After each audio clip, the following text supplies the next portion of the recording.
미국의 유명한 배우 찰턴 헤스턴이 나왔던 영화 중에서 아주 오래된 다 영화들이죠. 한 두 가지쯤이 굉장히 기억에 남는 것 같습니다. 하나는 혹성 탈출이라는 영화인데 사실 혹성 탈출이 나왔던 건 굉장히 오래됐습니다. 한 50년은 된 것 같은데 지금 다시 혹성 탈출 뭐 리부트를 포함해서 시리즈가 계속해서 순서는 바뀌었지만 나오고 있어서 저는 그 영화를 좋아했는데 어쨌든 나오고 있습니다. 또 하나 찰턴 헤스턴의 명작을 꼽자면 그건 10개일 겁니다. 모세 역할로 나왔던 그 10개는 뭐 성경에 있는 내용을 거의 그대로 옮기는데 주력을 했던 영화였습니다. 굉장히 대작이어서 뭐 교회에서 가끔 상영을 하기도 했고 워낙 대작이다 보니까 뭐 1부, 2부 나눠서 하기도 하고 어쨌든 뭐 예전에 그 비디오 테이프 시절에 그 비디오도 갖고 있고 뭐 그랬던 걸 기억합니다. 근데 그 10개라는 영화에 보면 이 히브리인들이 이집트에서 탈출하는 그러한 장면이 나오는데 거기에 보면은 그뭐 피게이 팍 도금의 여장 이 10대 재앙 맨 마지막에 그 장자의 죽음이 되면 이렇게 마치 그막 성령께서 이렇게 다가오는 것을 마치 이렇게 가스나 구름처럼 이렇게 묘사를 해갖고 그 이 이집트인들의 집은 그대로 그 집 문으로 들어가서 거기에 장자들, 아들이니까 사람이나 동물이나 장자들이 전부 죽어버리고 히브리인들의 집은 이렇게 그 집을 갖다가 문지방으로 들어가지 않고 이렇게 펼쳐져 갖고 그 집을 건너가는 모습이 그렇게 그려집니다. 그러니까 이제 오늘 이제 그 본문에 나오는 이 6월절 전에 이렇게 시작하는데 6월절의 모습을 그 10개 영화를 보면 너무 정확하게 이해할 수 있어요. 참 잘 묘사를 했다고 생각해요. 그러니까 그 당시에 기술이 덜 발달된 상황임에도 불구하고 성경의 내용이 아주 잘 이렇게 돼 있습니다. 근데 6월절이 뭐냐? 뭐 농담 삼아 6월달은 뭐 6월에 있는 뭐 명절이다 뭐 이러는데 뭐 우리가 아다시피 6월절이니까 패스오버, 파스카라고 그러죠. 라틴어로는 파스카. 그러니까 이 말은 패스오버 한다는 거예요. 그러니까 넘을 월. 그러니까 넘고 넘는다는 거예요. 패스오버 지나치다. 예. 그러니까 through인도 아니고 throughout 아니고 그냥 패스오버 해버린다는 거예요. 그냥 지나쳐 버린다는 거예요. 그게 이제 6월절의 원래 뜻입니다. 근데 어쨌든 오늘 본문 말씀을 시작은 6월절 전에 그러니까 이제 6월절이 곧 시작될 거예요. 그래서 이 6월절에 있는 일들을 얘기하고 시작을 하고 있습니다. 예전에 제가 신학교 다닐 시절에 아마 2학년 될 거예요. 학부 2학년 시절에 그 학부 2학년에 조직신학개론을 들은 것 같은데 그 조직신학개론을 가르치던 교수님이 뜬금없이 조직신학 교수님이 마테마가 누가 요한복음 중에서 어느 복음이 제일 중요합니까? 뭐 이러는 거에서 참 그런 질문은 어렵죠. 정말 뭐 심오한 질문일 수도 있고 간단하고 명료한 질문일 수도 있는데 뭐 다 저마다 대답하죠. 마테, 마가, 누가, 요한 뭐 다 나옵니다. 그러니까 마테가 중요하다는 거예요. 그 교수님 주장은. 그러니까 제일 먼저 순서가 이렇게 딱 됐다는 거죠. 근데 어떤 분들은 굉장히 요한복음이 또 굉장히 중요한 복음이라고 말을 해요. 왜냐하면 마테마가 누가 복음은 공부한 복음으로 묶어버리죠. 왜 그래요? 서로 공통점이 많고요. 서로가 서로의 책을 읽어보고 그 기록을 읽어보고 거기서 요런 기록을 더 넣었으면 좋겠는데 왜냐하면 다 경험을 한 사람들이니까 그렇게 기록을 하기도 했단 말이에요. 근데 이제 그거는 굉장히 예수님 돌아가신 후에 아주 오래된 거는 아니고 이제 그때 기록을 했다면 이 요한복음은 굉장히 오래 그러니까 이제 요한이 90세 최소한 90세가 지나서 이 요한복음을 썼다고 알려져 있어요.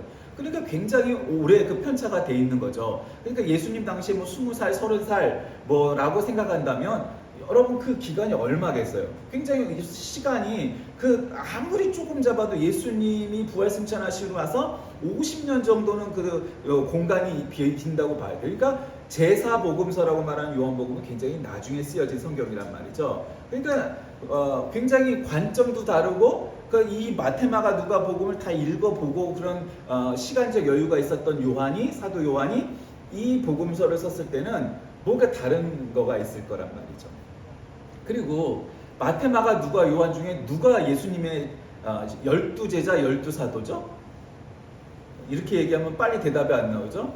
마테, 요한은 예수님이 12제자 안에 들어가 있는 사람들이고 마가와 누가는 그 12제자 안에 포함이 되어 있는 사람들은 아니에요. 물론 제자군 제자지만 12사도는 아니란 말이죠. 그러니까 마태복음이 예수님의 수제자, 12제자이면서 맨 처음에 있고, 네 번째 복음이 요한복음은 요한이 썼으니까 예수님의 친제자이고 12사도면서 맨 마지막에 있는 복음서니까 그 중요도가 굉장히 있다. 물론 제일 먼저 쓰여진 건 마가복음, 그리고 뭔지 모르겠지만 우리에게 그 공통적인 내용은 혹은 Q복음서, Q문서라고 말하는, 그러니까 Q라고 말하는 건 퀘스천, 뭔지 모르겠지만 뭔가 이 사람들이 공통적으로 읽었거나 참고를 했을 만한 내용이 있다, 이렇게 가정하는 가설이에요. 그러니까 어쨌든 마가복음과 그 Q 문서는 굉장히 최초로 쓰여진 내용이라고 알려져 있고, 그 다음에 누가, 마태, 요한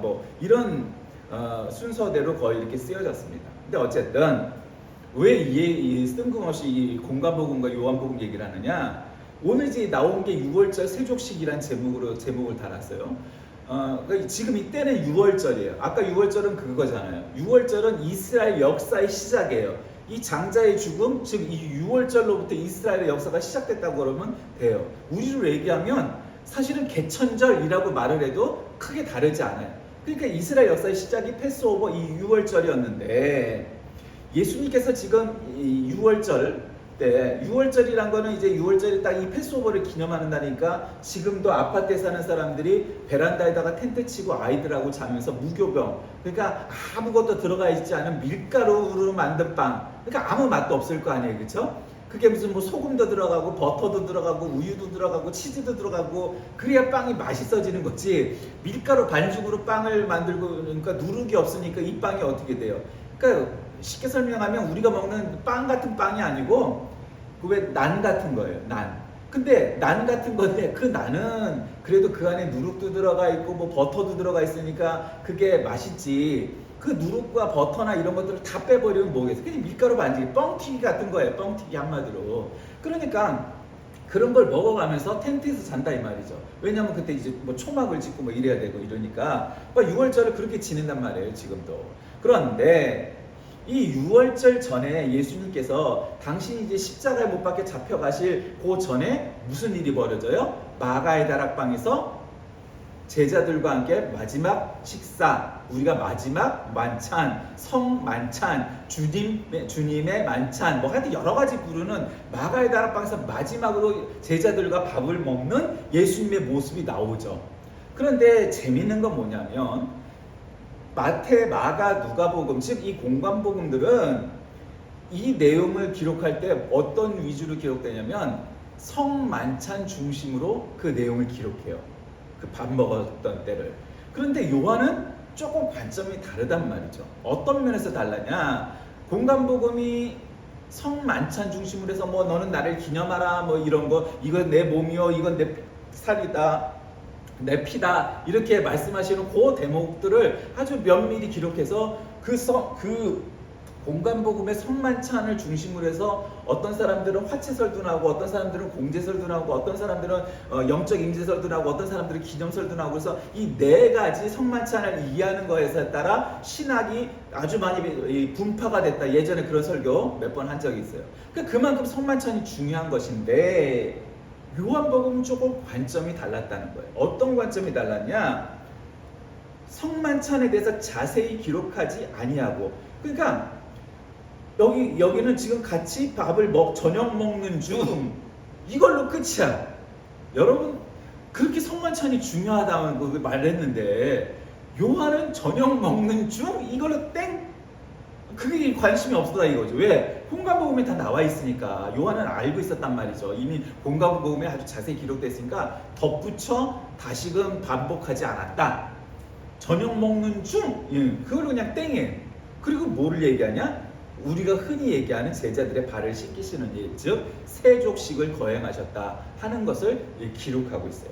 그러니까 이게 굉장히, 오늘 본문에서 예수님은 제자들의 발을 씻겨주시는데, 그러니까 이 베드로가 예수님 행동 제일 잘하죠. 예수님, 제 발은 절대 못 씻어요. 저는요 이 어부 출신에다가 체격도 좋고 땀도 많아갖고 아이고 발이 지저분해. 어떻게 종들이나 하는 일을 주님께서 우리의 발을 씻겨주시려고 그래. 아 저는 발을 못 내밉니다. 유난스럽죠. 성격도 이제 억척스럽고 그러니까. 그래도 결국에서 씻겨주셔요. 이제 그런 대목이 나옵니다. 근데 예수님께서 제자들과 최후의 만찬을 함께 하심이 기록되어 있는데 십자가의 죽음을 목전에 두고 제자들을 위해서 말씀하시면서 요한복음은 뭐 이것은 내 뼈요, 이것은 내 살이요, 내 이거 뼈요, 이런 뭐 아주 그냥 참 유리하고 굉장히 중요한 것 같은 말씀들은 저녁 먹는 중 하고 땡 처리해버리고 제자들의 발을 바로 씻기시는 걸로 들어가요. 그러니까 이 제자들의 발을 씻기는 건 뭐예요? 종들이 하는 일이에요. 여러분 아다시피 이 팔레스틴 지방에는 물이 넉넉지 않아요. 그러니까 우리 요즘식으로 샤워기 틀어놓고 흐르는 물에다가 샤워를 한다는 건 이건 있을 수 없는 일이고 기술적으로도 그렇지만 어떻게 목욕을 했겠어요? 뭐 예를 들어 왕이나 귀족들이 부자들은 목욕탕 물에다가 뭐 찬물이든 뜨거운 물이든 그래도 아무리 더워도 또 뜨뜻한 물에 목욕하는 그 느낌이 다르겠죠? 근데 부자들은 왕들은 어떻게 했겠어요? 그 물에다가 뭐 기름도 집어넣고 뭐 여러 가지 입욕제 뭐 옛날에 뭐 클레오파트라는 목욕할 때 우유로 목욕을 했다느니 무슨 굉장히 향기가 좋은 냄새를 갖다 집어넣어서 목욕을 했다느니 뭐 그런 기록들이 있잖아요. 그러니까 뭐 이제 그런 식으로 했겠죠. 그런데 보통 평민들은 어땠겠어요? 목욕을 자주 한다는 거는 꿈을 꾸기가 어려운 일이었을 거예요. 물이 아니 먹을 물도 부족해갖고 물 대신 포도주를 마셔야 하는 입장에 뭐 매일 하루에 2번씩 샤워하고 뭐 목욕하고 이거는 안 되죠. 그러면 어떻게 해야 되겠어요? 손과 발, 얼굴을 씻는 정도가 대부분이에요. 그러니까 뭐 이때 당시에 지금과 같은 비누가 없었을 거 아니에요, 그렇죠? 그러면 뭐 우리가 오줌이라든가 뭐 그런 것들을 이렇게 아니면 식물이나 뭐 이런 데서 이렇게 만든 것들로 그것을 더 썼을 수는 있겠지만 그것도 돈이 있고 부자라야 가능한 일이지 보통은 그저 물로 손을 씻고 얼굴을 씻고 하는 것들이 씻는 것의 대부분이었을 거란 말이죠. 2000년 전이니까. 그러니까 손님들이 잔치에 와서 이게 잔치잖아요 나름. 이 잔치에 오면은 종들이 어떻게 하느냐 이 제자들 손님들의 발을 샌들을 벗기고 그 물을 뭐 세숫대야 같은 거 이제 앞에다 놓고 무릎을 꿇고 앉아서 씻겨줘야겠죠. 그러니까 이 모습을 그리셔야 돼요. 그러니까 종들은 당연히 주인의 손님이 오니까 샌들을 벗기고 물에다가 이렇게 속에 발가락 뭐 이렇게 우리가 그 때가 잘 밀리고 이렇게 그런 데 있잖아요. 각질 잘 하는데 뭐 그 아치 있는 그런 부분 막 그러면서 이렇게 발을 닦아서 또 수건으로 이렇게 탁탁탁탁 물기를 어느 정도 제거하고 신발도 뭐 이렇게 뭐 걸레 같은 걸로 이렇게 좀 닦았겠죠. 샌들만 신고 오니까 거기 이제 모래가 있는데 발 씻고 나서 거기 또 신으면 좀 그러니까 뭐 그걸 이렇게 또 닦아서 씻겨줬을 거란 말이죠. 그게 종이 할 일이었어요. 그게 종들이 그렇게 하는 게 아주 기본이었어요. 그럼 이제 여종들이 이제 손님이 왔으니까 뭐 물 한 잔을 주든 포도주 한 잔을 주든 웰컴 드링크 같은 거 뭐 줬겠죠. 그리고 이제 잔치상에 인도해갖고 자기 자리에 앉혀갖고 이제 파티가 잔치가 시작되는 게 이제 그게 아마 그 시대의 잔치일 거예요. 뭐 지금 우리가 상상할 수 있는 건 보통 그런 순서일 거 아니에요. 그런데 예수님께서 제자들의 발을 씻기실 때 유독 베드로는 예수님의 행동에 대해서 의문을 제기합니다. 아니 어떻게 주님께서 자신의 발을 씻기시냐. 그 베드로에게 자신이 행하시는 일의 의미를 당장에는 알 수 없지만 나중에 알 수 있을 거다 이렇게 얘기해 주시죠. 그러면서 오늘 본문 말씀 가운데 그 두 번째가 나와요. 맨 처음 나온 얘기는 뭐예요? 6월절 전에 당신이 이제 세상에서 하나님 아버지께로 돌아갈 것을 아시고 그때가 이른 줄 아시고 세상에 있는 자기 사람들을 사랑하실 때 어떻게 해요? 끝까지 사랑하시니라. 그러니까 사랑이라는 건 이런 하나님의 사랑은 아가페의 사랑, 우리가 헬라어로 그렇게 얘기하는 끝까지 사랑하는 거죠. 예, 끝까지 사랑하는 거예요. 그러니까 하나님의 사랑을 다른 것과 비교할 수 없어요. 굳이 표현하자면 부모의 사랑. 예, 그게 이제 헌신적이죠. 끝까지 사랑하는 거죠. 그러니까 남녀 간의 사랑, 에로스의 사랑은 뜨거운 걸로 얘기하면 제일 뜨겁죠. 근데 끝까지 갈 거냐? 그거는 알 수 없죠. 모두가 다 끝까지 간다고 보장은 안 해요. 요즘은 뭐 절반도 안 넘게 뭐 저기 하니까 뭐 사실 그렇죠. 그리고 나서 마귀가 벌써 시몬의 아들 가룟 유다의 마음에 예수를 팔려는 생각을 넣었다라고 표현해요. 요한복음은. 그러니까 뭐예요? 거기 가룟 유다도 있었다는 거죠. 그러니까 여기서 밥을 같이 먹고 나가서 신고하는 거죠. 이제 예수님 붙잡아 가세요. 이렇게 신고하고 이제 그러는 거예요. 그래서 저녁 먹는 중 예수는 아버지께서 모든 것을 자기 손에 맡기신 것과 하나님께로부터 오셨다가 하나님께로 돌아가실 것을 아시고, 그러니까 당신은 스스로 자신의 운명을 알고 있었던 거예요. 이 다음의 여정을. 내가 이제 가룟 유다가 나를 팔면 내가 이제 붙들려 가서 그 골고다 언덕까지 십자가를 메고 가 십자가에 달릴 것이다. 그런 걸 알았다는 거죠. 근데 이제 그 와중에 그럼 어쨌든 예수님 마음도 착잡하지 않았겠어요? 야, 내가 3년 동안 내가 맛있는 고기를 먹는 것도 아니고 우리 똑같이 밥을 먹어가면서 3년 동안 그렇게 생활을 했는데 그 중에 제자 하나가 자신을 배신하고 팔 것을 알고 계셨다는 거죠. 그러면서 어쩌면 마지막으로 제자들에게 이런 모습을, 섬기는 모습을 보여주시면서 내가 주님 혹은 내가 선생 이런 위치에서 내려와서 제자들 앞에 무릎을 꿇고 너희들의 발을 씻겨주면은 이 제자들이 마음에 감동해서 조금 달라질까? 혹시 그런 의도도 없지 않으셨을 것 같아요. 근데 어쨌든 대야에 물을 떠서 제자들의 발을 씻기시고 그 두르신 수건으로 닦기를 시작하니까 시몬 베드로가 내 발을 씻기실 수 없습니다. 그러니까 예수님께서 네가 지금 이 행동을 알지 못하지만 이후에는 알게 될 거다. 그러니까 베드로가 다시 내 발을 절대로 씻기실 수가 없어요. 근데 예수님께서 너를 씻어주지 않으면 네가 나와 상관이 없다. 그러니까 그럼 예수님 기양해 주실 거면 내 발뿐 아니라 손과 머리도 씻어주시죠. 그랬더니 모욕한 자는 발밖에 씻을 필요가 없다. 온몸이 깨끗하다. 너희가 다 깨끗하지만 다는 아니다. 누구 얘기예요? 가룟 유다 얘기죠. 예수님의 여법은 참 어려워요. 베드로가 어리석은 질문하면 그걸 자세히 설명하는 걸로 끝나는 게 아니고 거기에서 한 발짝 떠나가고 또 한 발짝 떠나가고 막 두 발 세 발 이렇게 나가신다. 그래서 이는 자기를 팔 자가 누구인지 아셨다는 거예요. 그러니까 이제 요한이 그 자리에 있었을 거 아니에요. 밥 먹는 자리에. 왜? 예수님이 12 제자였으니까. 그러니까 뭔가 묘한 눈치가 있었겠죠. 사람이 바보가 아닌데 예수님이 뭔가 굉장히 심각하고 진지하고 이랬던 모습과 뭔가 가룟 유다를 언제 한 번쯤은 쳐다보지 않으셨겠어요? 그거를 캐치했겠죠. 굉장히 사도 요한은 영적인 사람이었으니까. 그러니까 자기를 팔 자가 누구인지 아셨다는 것을 나중에야 비로소 깨달은 거죠. 그때 예수님은 이미 알고 계셔서 그렇게 뭔가 표정이나 자세나 말이나 이런 것들이 심상치 않으셨구나. 그걸 한 거예요. 그러므로 다는 깨끗하지 아니하다는 거예요. 이 얘기가 뭐예요? 우리가 주일날 예배 오는 게 마치 세족식 하러 오는 거죠. 그러니까 우리가 우리는 구원받았으니까 죄인이지만 죄인임에도 발만 씻으면 되는 거예요. 주일날. 그러나 예수를 믿지 않는 사람은 뭐예요? 세례식을 하는 거죠. 그래서 목욕을 하고 샤워를 해야 되는 거죠. 죄를 씻겨야 되죠. 보혈의 피로. 그래 세족식으로 끝날 문제가 아니다 이 말이에요. 그러니까 얼마나 감사한 일이에요. 어쨌든 이 내용이 그대로 있는 일이에요. 자, 다시 한번 정리합니다. 이때가 언제예요? 6월절이에요. 원래 6월절은 아까도 말씀드린 것처럼 히브리인들의 탈출을 기념하였던 장자의 죽음이 일어났던 그날 밤을 기억하는 거예요. 패스오버를.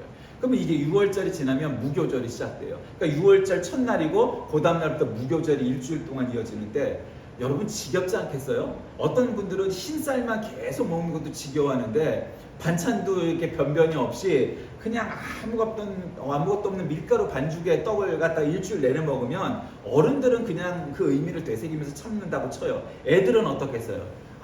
엄마 맛없어요. 왜 맨날 이것만 줘요? 이런 소리 안 했겠어요? 그러면 이제 엄마나 아빠가 가르치겠죠. 야, 얘들아, 우리가 이 무교절을 일주일 동안 이 무교병을 먹어야 되는 까닭이 뭔지 아니? 우리가 파라오의 손에 죽을 뻔했던 우리들의 조상들을 하나님께서 우리를 건져내셔서 이 팔레스틴 지방으로 인도해 내셔서 모든 장자가 죽을 때 우리 히브리인들은 죽지 않았단다. 그 은혜를 기념하는 거야. 그러니까 너희들이 이 무교병을 먹으면서 조상들의 고난과 하나님의 은혜를 기억해야 돼. 이런 식으로 가르쳤겠죠. 가르치거나 말거나 그걸 이해 못하는 애들은 나 이거 못 먹겠어요. 지겨워 죽겠네. 맨날 이거 무교병만 먹고 살아요? 그랬을 거라고.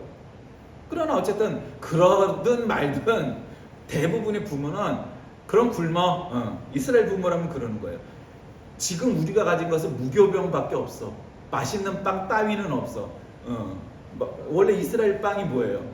그 베이글이잖아요. 그렇죠? 베이글은 다른 빵과 달리 뭐예요? 담백하죠. 이렇게 물에다가 삶아내서. 그러니까 그런 빵을 먹는 거란 말이에요. 이를테면 이름이 뭐든 간에. 근데 이제 그런 빵이 아니라 아무 맛도 없는 밀가루 반죽으로 만든 빵, 뭐 떡, 뭐 이런 거니까 밀가루 반죽이죠, 뭐 그대로. 뭐 맛있었겠어요. 근데 변변한 반찬 고기도 없이 일주일을 그걸 먹여봐요. 어른들은 의미를 아니까 버틴다 손 쳐도 어린아이들은 어땠겠어요?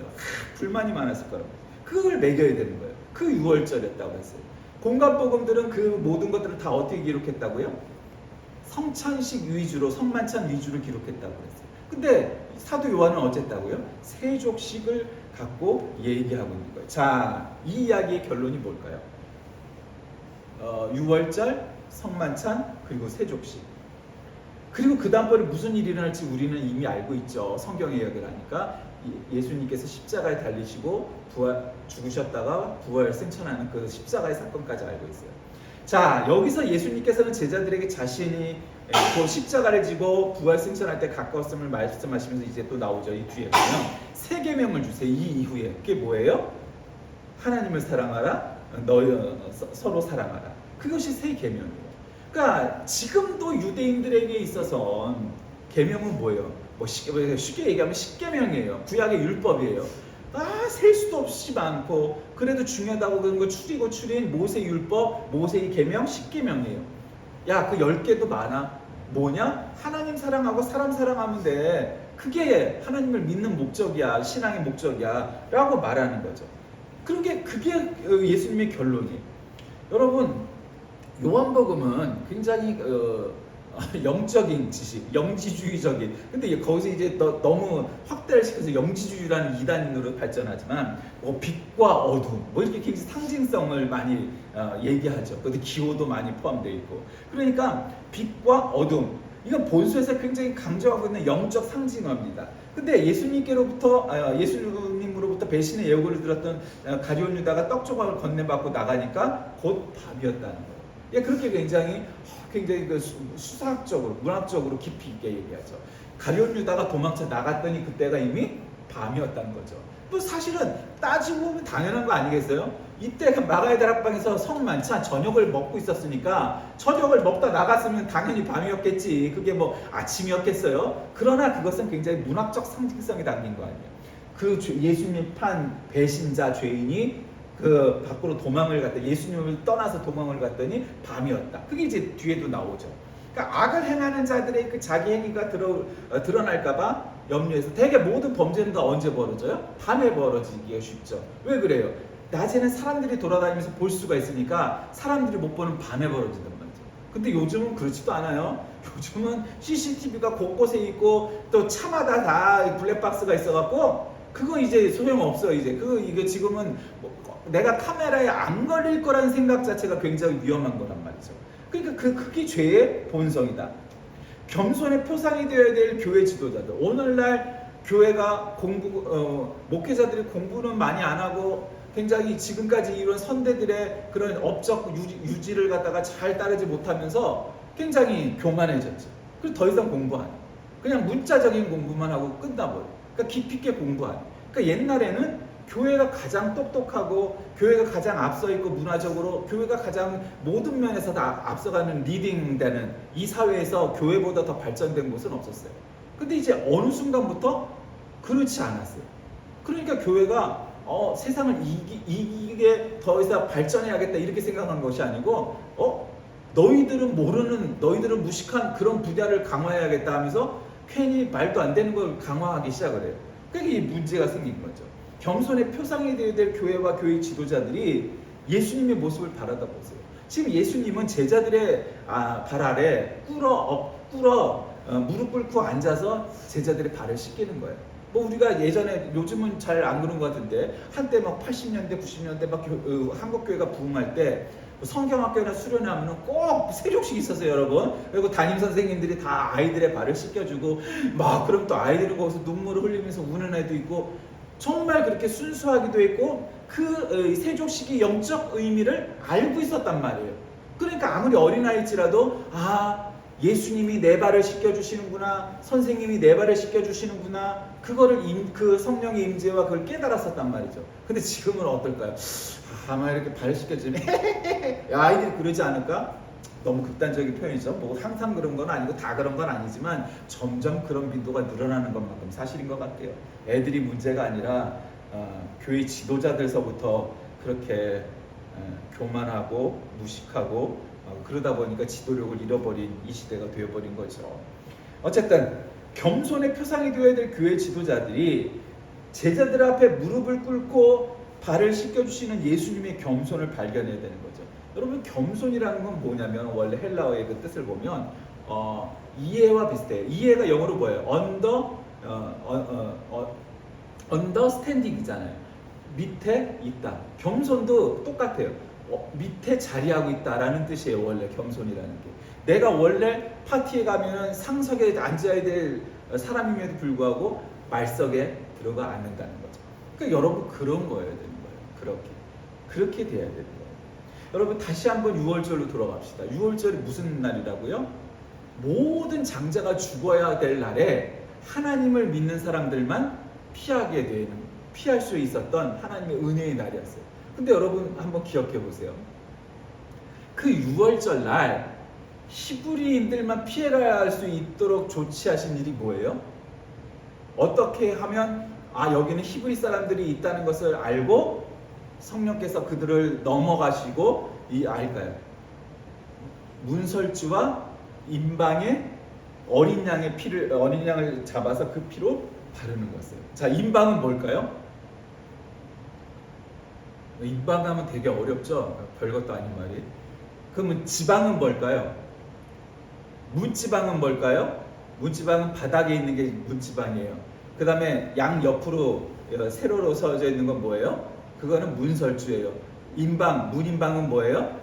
위에 있는 게 임방이에요. 임방은 위에, 밑에는 지방. 그래서 우리가 임방이란 말은 요즘 잘 안 쓰지만 문지방 밟지 마! 문지방에 서 있지 마! 옛날에, 요즘은 안 그렇지만 우리 어렸을 때 그 문지방 밟고 서 있으면 어른들이 야! 문지방에 서 있지 마! 이러고 그랬었단 말이죠. 그러니까 임방과 문설주에 어린 양의 피를 바른 그 집은 아까 말씀드렸던 것처럼 이 찰돈 헤스턴의 쉽게 나오는 영화에서 보면 이렇게 구름과 같이 가스와 같이 성령께서 임하시는데 이 히브리인들의 집을 피해서 갔단 말이죠. 6월절, 성만찬, 세족식. 여기서 흐르는 은혜, 이 관통하고 있는 내용의 핵심이 뭘까요? 모두 다 구원이에요. 6월절이란 건 뭐예요? 세계 최고의 제국 이집트, 애국으로부터 이 아무 무기도 없는 히브리인들이 해방될 수 있게 만드신 하나님의 은혜예요. 성만찬이란 건 뭐예요? 내 살과 피, 그 즉 십자가에 달려 내 보혈을 흘림으로 인하여서 나를 믿는 자는 성만찬에 참여하는 자마다, 예배에 참여하는 자마다 모두 다 구원받으라는 예수님의 은혜예요. 세족식. 그러면 하나님께서 우리를 구원시켜 주셨으니까, 예수님께서 우리를 십자가에서 구원시켜 주셨으니까 야 모두 다 내 발 아래 꿇어 엎드려! 그런 게 아니라 오히려 예수님께서 제자들 앞에 무릎을 꿇고 발을 씻겨주시는 겸손과 섬김의 모습을 보여주시다는 거죠. 날들은 잘해, 무슨 대통령이고 뭐고 섬기는 자세 어쩌고 저쩌고 당대표고 쓸데없는 말 같지도 않은 헛소리들이나 하고 있죠. 섬기는 사람은 그렇게 하지 않는 거죠. 섬긴다는 건 뭐예요? 정말 주인으로 여겨야 되는 거예요. 주인이 부르시면 예 제가 여기 있나이다 이렇게 하는 거란 말이죠. 지 멋대로 하면서 그런 섬김이라는 단어를 쓰는 것이 너무 말 같지도 않은 용어죠. 그러나 예수님께서 우리에게 뭐를 보이셨어요? 구원과 사랑의 은혜, 겸손한 예수님의 섬기는 모습, 이것이 다 담겨져 있는 거죠. 그러니까 6월절, 성만찬, 세족식, 그리고 십자가의 죽음, 그리고 부활에 이르기까지 이것이 구원을 관통시키는 아주 핵심 요소가 여기에 있는 거예요. 말씀을 정리합니다. 사도 요한은 공간복음에 있었던 성만찬의 내용은 그냥 저녁을 먹는 후에 이걸로 그냥 간단하게 끝내버리고, 저녁을 먹으면서 그냥 요 내용으로 끝나고는 세족식의 내용을 넣으셨어요. 근데 다른 공간복음은 그렇게 별로 강조하지 않았죠. 그러니까 이 사도 요한만 강조한 거예요. 그러니까 요한복음이 우리에게 중요한 까닭은 시간적으로 좀 차이가 있으니까 좀 더 정리된 것도 있고, 세 복음서를 다 읽어봤던 요한이기에 그 내용이 첨가할 만한 빠진 것 혹은 더 강조하고 싶은 것들을 넣어서 공감복음과 들어 네 개의 복음서, 사복음서를 읽음으로 인해서 우리가 더 풍요롭게 예수님이 공생의 기간 동안 하셨던 말씀이나 행동을 더 굉장히 이렇게 풍요롭게 파노라마처럼 다양하게 이해할 수 있게 하셨다는 거죠. 즉 유월절 세족식은 우리에게 구원과 섬김이라는 예수님의 사랑을, 그 예수님의 은혜를 우리에게 보여주시는 중요한 예시입니다. 오늘날 우리에게 필요한 건 뭘까요? 바로 예수님과 같은 모습이겠죠. 구원케 하는 그 사랑, 섬기려고 하는 그 사랑, 그것이 우리에게 필요한 걸 거예요. 오늘날 교회가 지도력을 잃었다는 건 바로 그 두 가지가 희미해지고 빠지고 잃어버렸기 때문이 아닐까요? 오늘날 한국 교회가 그만큼 예전과 같이 영향력을 발휘하지 못하는 까닭은 바로 그 때문일 겁니다. 뭐 다른 걸 자랑하고 신자수를 자랑하고 예배당의 사이즈를 자랑하고 뭐 이런 것이 아니라 우리가 예수님처럼 구원과 섬김의 본을 보인다면 다시금 우리가 빛과 소금 역할을 감당하는 교회가 될 것입니다. 이 세족식의 모습에서 다시금 우리의 갈 길을 찾아 다시금 예수님이 바라는 대로 변화하고 개혁하는 그러한 교회가 되시길 주의 이름으로 간절히 기도합니다. 살아계신 하나님, 오늘날 우리에게 필요한 것은 바로 예수님처럼 살지 못했음을 고백하면서 예수님처럼 섬기고 예수님처럼 구원의 증표가 되고 도구가 되는 우리 모두가 되게 인도하여 주옵소서. 예수님의 이름으로 기도드립니다. 아멘.